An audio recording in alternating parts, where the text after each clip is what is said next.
What's up guys, YST here and welcome back to another Raid Shadow Legends video.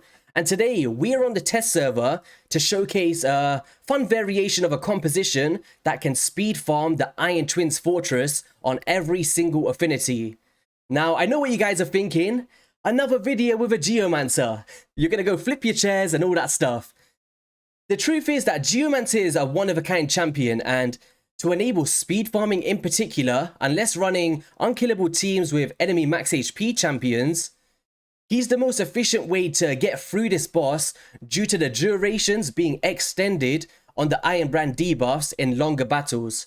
And that's kind of where you see when you get below that 40% threshold, you start to get nuked, right? So this team today is actually really cool though, because we're not relying on accuracy for Skathix. We're not relying it on Scyl Of The Drakes either. There's no accuracy on Vogoth. There's no resistance on anybody. And the only two champions that's reaching the accuracy requirement is Aox the Rememberer and Geomancer. Now, you may be thinking, how are we surviving here without the decreased speed debuff? Well, this team in particular is speed tuned to enable the boss to take extra turns through turn meter effects. So when you put buffs on your champions, he increases his turn meter and immediately takes another turn. So champions like Scyl are replaceable. Champions like Skathix are replaceable in this composition, but I'll talk about that towards the end of the video. And if you do stay tuned, I want to actually show you a team on my main account where I've been trying to build a kind of no Geomancer speed team. And I'll show you how it's going so far and the champions that I'm using and what I'm kind of working towards for the future to try and take Geomancer out of the equation. But yeah, for today's video, I do want to show this variation because in my previous video, that one was kind of relying on the decreased speed to enable us to take more turns to take this boss down.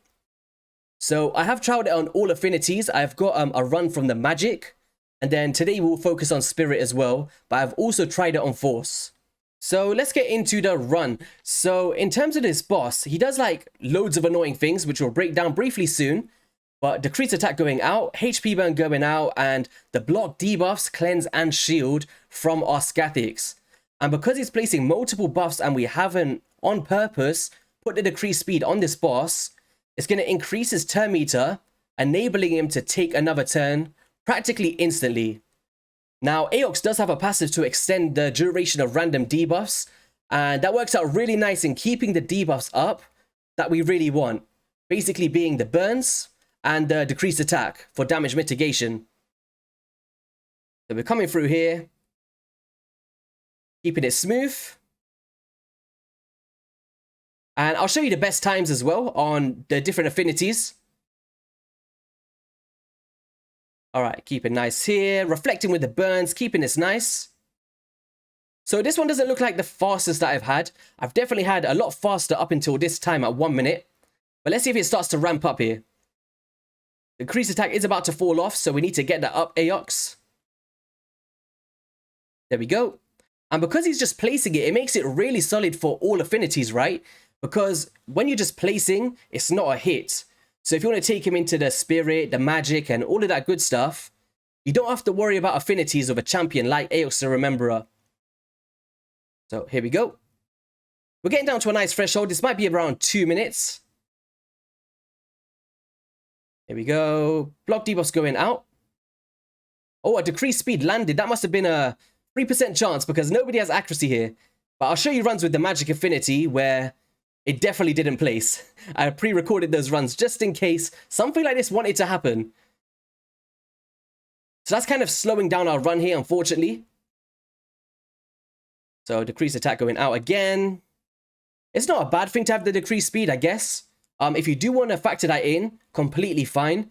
I'm just trying to save you guys on optimizing accuracy stats on a bunch of champions because I know how hard it is to get those stats on more than 2 champs. Like, pretty much. So, we're doing pretty well here. Very slow, I'd say. Well, not slow, but it's slower than what I've seen in testings. But at decreased speed, I don't know how that's placing so consistently. We just need one more reflection. It's looking like a 3-minute run. But as you see here, there's no mitigation of our champions, and as of yet, I've only had, I'd say, 1 fail. and I've had a bunch of runs that I've played. Maybe out of, I'm going to say 20 runs, I've failed once. So take that as you will. But as you see here, performing really, really nicely with a best time of 1 minute 37 that I just did recently. But let me just pull up a different run. So this is going to be the Magic Affinity, which I did yesterday. And we can kind of see the difference where we're not placing the decreased speed debuffs. So here we go. Same kind of deal. Burns going out. Block debuffs going up. And it's kind of tuned in this way for Skathix to go last just before Vogoth. And I believe this one was a lot quicker. I think it was around just under 2 minutes. But we'll see once we get through the run. I guess we don't have to watch the whole thing together. Let's just skim through a little bit. So up until here, we're doing really well. So 1 minute, almost at that 50% threshold. Coming through here. The Doomsday Machine's about to come out. There we go. A little revive came through with Scyl Of The Drakes. That can happen without Vogoth here. And pretty much here, going to get the one shot in on this next hit. And boom. So, really cool, right? 1 minute and 55 seconds with a best of 134 on the Magic Affinity. Now, we're going to go through another run. This was back-to-back, just to prove that we can do it consistently. And let's see what time we did this one in. So, this one was in 1 minute and 44 seconds, guys. So yeah, 1 minute 44 seconds, really respectable for a team that's really versatile in who you can bring in, right? And Vogoth mainly in the lead to tank that first tier, and also for the accuracy aura of 45 in all battles. Let me just double check that for you guys. So let's just go through here. We'll go into the actual champions then. So if we just go into recently used, we'll talk about the stats and stuff and who you can swap. So yeah, let's start off with Vogoth. So Vogoth has accuracy in all battles by 40, and that enables us to consistently place the debuffs from the 2 champions we needed. And then we've got basically just a passive where whenever this champion is hit from boss attacks, heals by 25% of all other allies. So this is really keeping us alive with this passive here. And you may have seen in a previous video, I like to use Skytouch Shaman, but you could use her, I guess. She's really, really cool. But having this as a passive with an aura of accuracy, if you don't have a Mithrala, is huge. Geomancer kind of irreplaceable in this in particular composition, and it's down to this Quicksand Grasp with the HP burn and the damage mitigation and reflections with the passive. Really nice for that decreased accuracy on the A1 too. But this champion is built in a reflex set. I'm going at 235 speed, so not as fast as the boss itself, which is 250 plus. 585 accuracy, and you can kind of drop this down if you do have an accuracy aura. Masteries, I've chosen to go down to the Eagle Eye to make full use of the accuracy lead in that mastery tree there. Vogoth is in a Guardian set to try and tank more hits by 10%, and pretty much just stacking full HP and super duper slow. And that's all you need on this champion. Now, Aox to remember is in a gear set that I really highly recommend for, I think, teams looking forward without Geomancer. Is it hard to build out multiple champions in this gear set? Of course. But if you do have the luxury of it, I think this is the key to doing it without a Geomancer. Because damage reduction from 30% of AoE attacks is a huge damage mitigation for your champions. And that's pretty much what we've got Aox in. And we've got him at a 562 accuracy, and one of the only champions going faster than the boss itself at 257. So we've kind of just gone for speed boots. We've got accuracy on the chest plate and HP percent on the gloves for sustainability. And then we've gone like accuracy and stuff on the banners. Mastery is very similar to our Geomancer, going straight down to Eagle Eye to reach those thresholds. Now, next champion is Skathix, and I want to say that this champion is really replaceable by many champions. If you want to talk about Mausoleum Mage, outstanding champion, potentially even an Underpriest Brogni, outstanding champion, guys. And he's in a reflex set, and basically what it's down to is the Scales of Ages, where he can remove all debuffs from all allies, so a full out cleanse, then places a block debuffs to block like the weakens, the drop defense, etc. And then a shield buff on all allies for 2 turns. the shield buff is equal to 25% or 20% of this champion's max HP. This is a remarkable skill, and by placing 2 buffs on all of our allies, it's enabling the boss to take that immediate extra turn to cut through and take more damage from Geomancer. Now, he does have an amazing A1, and if you do want to optimize decreased speed, look no further than leg rack on Skathix, because he has a chance of placing that decreased speed debuff on the ally, right? And obviously, he's a void affinity, so this is going to be really cool in a vast majority of the affinities. Also places a block damage buff on this champion for 1 turn when the HP drops below 30%. So if you find yourself in a rhythm of sometimes you're about to get 1 shot, but you've just got that amount of HP left, Skathix may place this, put that block damage up, and clutch you a win, right? But yeah, as I said, Mausoleum Mage and anyone that kind of does cleanses, block debuffs, Skytouch Shamans, Withered Crown could be a good one. These are all really fun champions to replace Skathix if you wanted to. Because we're only using, in this team in particular, the Scales of Ages, right? But placing that shield is really helping us survive, for sure. Now, Scyl of the Drakes, replaceable once again. The main reason why I put her in the team is because most people trying to push stage 15 is going to have a Scyl of the Drakes on their account, if you've been playing long enough. And pretty much, she's only there in the team for the passive, to increase some speed of our champions, and also the heals by 10%. Decrease speed if you want to coincide it with Skathix, but once again, you need to focus on the accuracy thresholds, okay? And if you can't do that, and you want to survive, this is obviously a build you may want to follow. But pretty much with the Phoenix, right, revives an ally with 50% HP and ally protection. So if someone like your Vogoth happens to die, she's going to be able to cut in and bring them back to life, right? To make more values of that reflections of the HP burn. Masteries, we've gone down to the Timely Intervention to increase this champion's turn meter by 20% when an ally hero drops below 25%. So if a champion dies, she can cut in, get that revive out, and get you back into sync. Overall stats, we've gone for high HP, high defense, 249 speed, and the rest does not really matter on this champion. We're trying to avoid War Master to not proc the passive of the boss, which is why you're seeing masteries like these, right? Skathix also in Timely Intervention to kind of clutch block debuffs and cleanse. And overall stats for him, we're going high HP at 73,000. Now, there is many other champions in the game that are really cool. Like I said, Mausoleum Mage, Skytouch Shaman, Underpriest Brogni, Bidel Khazars. These are phenomenal champions. Reliquary Tender, a rare champion that may be hard to keep alive, but she does have a revive. She does have a cleanse with a heal. And this is a phenomenal rare champion if you can get the stats that you need. Doom Priest, amazing and relentless to kind of take extra turns and cleanse those debuffs with passive heals.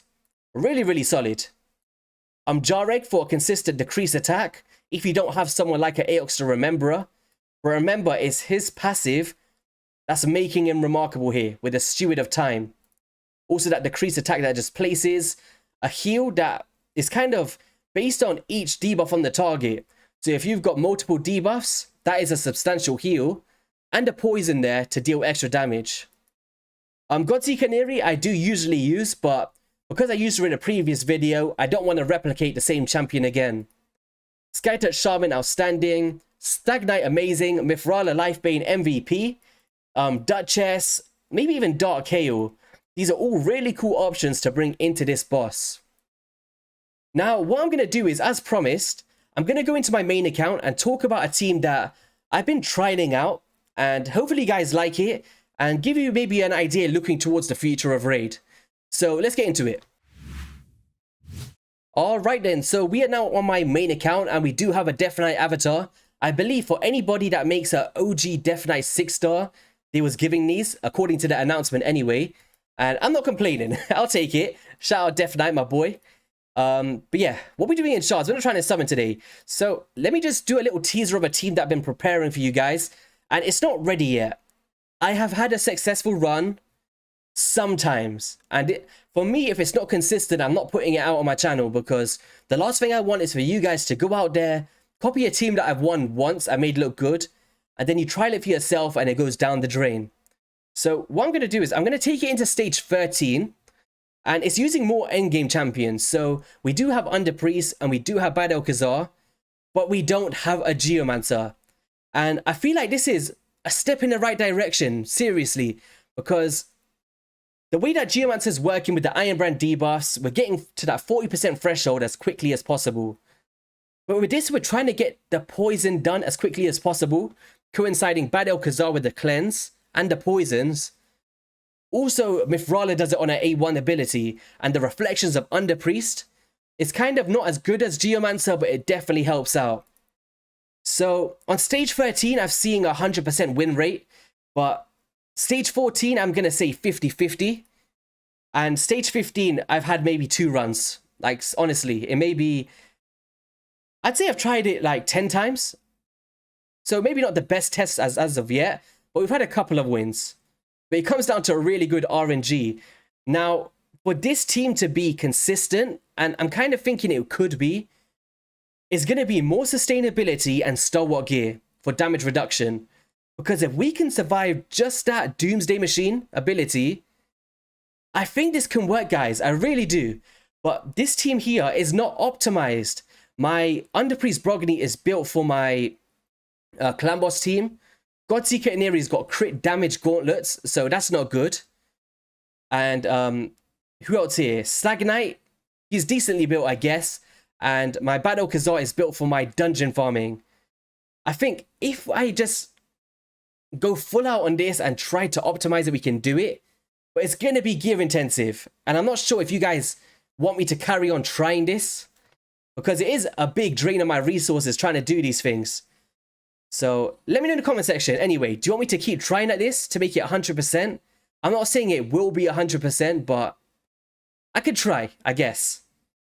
But how many people have a Bad Alcazar or Underpriest Brogany? It's just hard. And if I trial a ninja, people hate it when I put ninjas in my videos, so I'm kind of avoiding that as well. So we do have a lot of War Master here. Potentially, if we stop the War Master on these champions and just proc the poison debuffs, it could work out good. And they're trying to make me sign into Steam. Alright, so the Iron Brands are coming through. So we're doing pretty well here so far. But remember, this is only stage 13, guys. When we get to stage 15, it gets so much harder. So we're getting a lot of weak hits on Underpriest, which is nice. So he's only got 6 Iron Brands on at the moment. Alright, nice. So 2 minutes, we're almost at a... This is why everyone's using Geomancer. You guys know what I'm saying? It's like, do you really want to be going through with this? I don't know. And considering the drop rates, I don't know if it's worth the kind of risk to reward at the moment. Let's see. Can we get this done? So we're closing in on 3 minutes. It's doing okay. Not as good as I've seen before. So there's the burn. Poison's going out. We don't want to be proccing the passives. This is a big deal here. There we go. We got some nice reflections there. Boom. Nice. We just need to take a turn here. Don't proc the passive. Come on. Nice. So we're looking kind of healthy at this point, right? No Geomancers in here. And I think it's a really cool theory. Alright, here we go. Alright, that's coming out. Alright, do the Doomsday Machine. Beautiful. Ooh, so see what I mean there? If I built my Godseeker Ineri in that particular moment to have higher sustainability in a Stalwart set, I think that would be really, really cool. Or even using a Duchess or something. But we need some heals going out, please. Increased defense, that's huge. Nice. Now we just need a little Underpriest to come through with another shield here. And it will keep it really, really nice for us. So decreased attack, crucial for this. Alright, he's about to take a turn. See? There's potential here. There really is potential here. If I can optimize that gear, I think this can do stage 15. What do you guys think anyway? Like, judging from this, like watching it on stage 13, do you think there's potential with a team like this?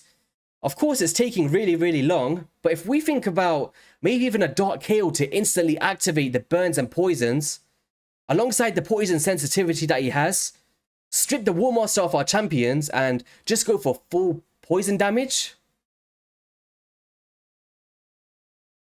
Definitely potential if it's speed tuned.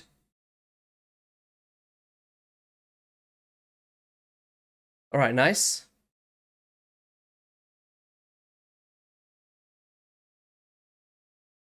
Come on, we're nearly there. Can we do it in 5 minutes?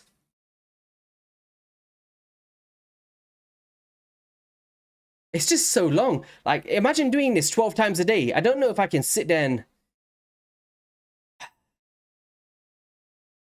I wish there's just another champion out there that can do the same thing as Geomancer. Alright, we're nearly there.